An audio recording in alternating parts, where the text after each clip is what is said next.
Chincholi MIDC ता मोहोळ हद्दीत या ठिकाणी बनावट देशी दारू निर्मितीचा कारखान्यावर दिनांक 29 जुलै 2026 रोजी राज्य उत्पादन शुल्क विभागाने धडक कारवाई केली। या कारवाईत 2,45,285 रुपयांचा मुद्देमाल जप्त करण्यात आला असल्याची माहिती राज्य उत्पादन शुल्कचे अधीक्षक भाग्यश्री जाधव यांनी दिली।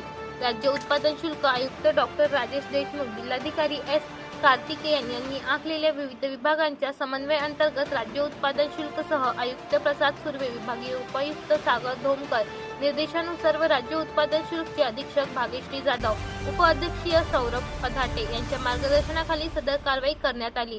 या धडक कारवाईत एकूण 413 बॉक्स, यामध्ये 90 मिलीच्या टँगो पंच बनावट देशी मद्याच्या 41,300 सीलबंद बाटल्या, भिंगरी देशी दारू 90 मिली क्षमतेच्या 2000 बाटल्या, एकूण 20 बॉक्स, एकूण 3,897 ली व 200 मिली क्षमतेचे स्पिरिटचे 69 बॅलरमध्ये 13,800 लिटर स्पिरिट, तयार प्लेट 1200 ली, बनावट प्लास्टिक बाटल्याचे 326 बॉक्स, विविध बँडचे बनावट लेबल 16,535, विविध बँडचे बनावट बुचे 13,53,000, automatic bottling machine 1 semi automatic bottling machine, 1 small एजेंट प्रिंटर, 2 आरओ प्लॉट, 5 जनरेटर, 1 इलेक्ट्रिक मोटर, 4 टँगो बँडचे रिकामे कागदी बॉक्स, 29,750 विविध कंपनीचे 6 मोबाईल संच, तसेच बनावट देशी मद्य निर्मितीसाठी लागणारे आवश्यक इतर साहित्य, तसेच सदर गुन्ह्यात 4 चारचाकी वाहने, यात 2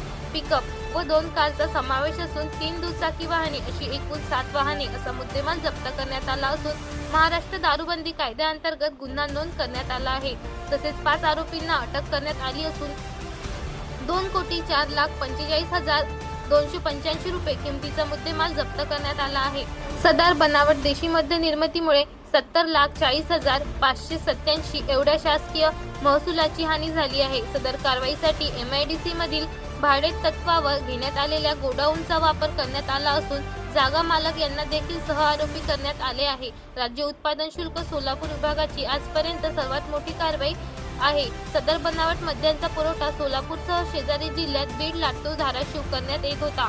यापूर्वी माहे एप्रिल ते 30 जुलै 2026 या कालावधीत परराज्यातील गोवा मद्यांवर 10 गुन्हे नोंदवून 14 आरोपी, 6,976 बली मद्य, 6 वाहने असा एकूण 1,42,16,680 किमतीचा मुद्देमाल जप्त करण्यात आला आहे। त्याचप्रमाणे दरम्यानच्या कालावधीत बनावट देशी विदेशी मद्यांवर 12 गुन्हे नोंदवून 20 आरोपी, 41,056 बली बनावट देशी मद्य, 253 बली बनावट विदेशी मद्य, 13,800 ली स्पिरिट, 1200 ली तयार प्लेट, 12 वाहने असा एकूण 2,11,32,325 किमतीचा मुद्देमाल जप्त करण्यात आला आहे।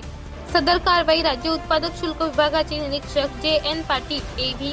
घाटके, दुय्यम निरीक्षक R K. Nimbalkar, T R. Powar, A B. Sarwade, S B. Seet, S B. Shelke, S D. Kamble, Vikas Thorat, Dilip Sanap, जवान अनिल पांढरे, चैतन्य वनगुंटी, प्रशांत इंगोले, गजानन ढब्बे, कपिल स्वामी, अण्णा करचे, स्वप्नील आरमाळ, मंगेश मालसिंग, महिला जवान श्रीमती शेरखाने, तसेच जवानी वाहन चालक श्रीमती सलगर, श्री सानप, श्री वाघमारे, श्री नवले व अकार्यकारी घटनावरी अधिकारी व कर्मचारी यांनी पार पाडली आहे। तसेच अवैध ढाब्यावर मद्य विक्री, अवैध मद्य निर्मिती, वाहतूक ती जवळ बाळगणे यासाठी वापरण्यात येणाऱ्या जागा मालक यांनाही सदर कारवाईत आरोपी करण्यात येणार आहे।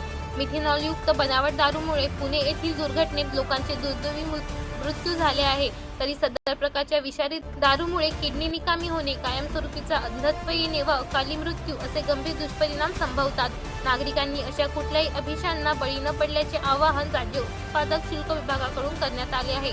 नागरिकांनी आपल्या परिसरात कोठेही अवैध मद्य निर्मिती किंवा विक्री होत असल्यास अथवा मिथेनॉल, कोरेन, हायड्रेट इत्यादी तत्सम पदार्थ द्रव्याची निर्मिती, भेसळ, वाहतूक, विक्री होत असल्यास त्याची माहिती टोल फ्री 1800 23 39 99 क्रमांक अथवा व्हॉट्सअप क्रमांक 84 22 00 11 33 या क्रमांकावर तात्काळ राज्य उत्पादक शुल्क विभागाला द्यावी। माहिती देणाऱ्याचे नाव गुप्त ठेवण्यात येईल असे आवाहन राज्य उत्पादन शुल्क अधीक्षक श्रीमती भाग्यश्री जाधव यांनी केले।